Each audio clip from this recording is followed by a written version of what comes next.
જોરિયા પરમેશ્વર અને રૂપસિંહ નાયકની ક્રાંતિકારી ભૂમિ પર અહીં મંચસ્થ ઉપસ્થિત, જેમણે ખૂબ જ સરસ વિગતવાર શિક્ષણ બાબતે, પરીક્ષાઓ બાબતે પ્રકાશ પાડ્યો એવા અમારા સાથી આમ આદમી પાર્ટીના વિદ્યાર્થી નેતા યુવરાજસિંહ જાડેજા,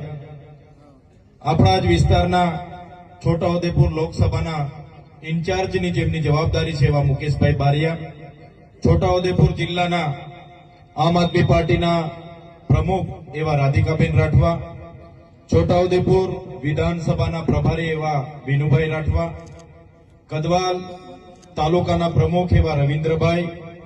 સાથે જ આ વિસ્તારના આગેવાન એવા પર્વતભાઈ, જેમણે આ મંચ પરથી ખૂબ સારું વક્તવ્ય આપ્યું, જેમને આપણે સૌ રાજેશભાઈ લગામી તરીકે ઓળખીએ છીએ એવા રાજેશભાઈ રાઠવા,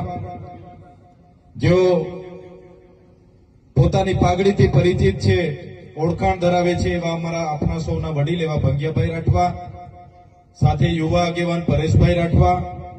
મંચસ્થ ઉપસ્થિત તમામ નામી અનામી પદાધિકારીગણ, એ જ પ્રકારે મારી સામે જુદા જુદા વિસ્તારોમાં ભારતીય જનતા પાર્ટીના નેતાઓની ધમકી હતી, ડર હતો, સરપંચોનો ડર હતો કે જશો તો તમારા મીટર તોડી લઈશું, તમારા ઝૂંપડા પાસ નહીં ખાવા દઈએ, તમારો રોડ નહીં બનાવીશું, તમારા પેલા ખેડૂતના પૈસા જમા નહીં કરીશું, વિધવા પેન્શન નહીં મળશે, વૃદ્ધ પેન્શન નહીં મળશે, છતાં પણ પોતાની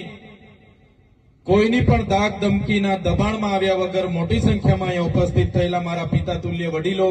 માતા તુલ્ય મારી માતાઓ, બહેનો, મારા સાથી યુવાન મિત્રો, મીડિયાના મિત્રો, પોલીસ અધિકારીઓ, બધા માટે એકવાર આપણે જોરદાર તાળીઓ પાડી લઈએ.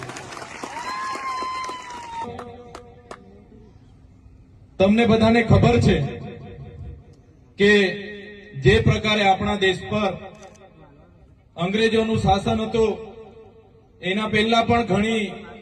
મુગલોએ પણ 500 થી 700 વર્ષ શાસન કર્યા,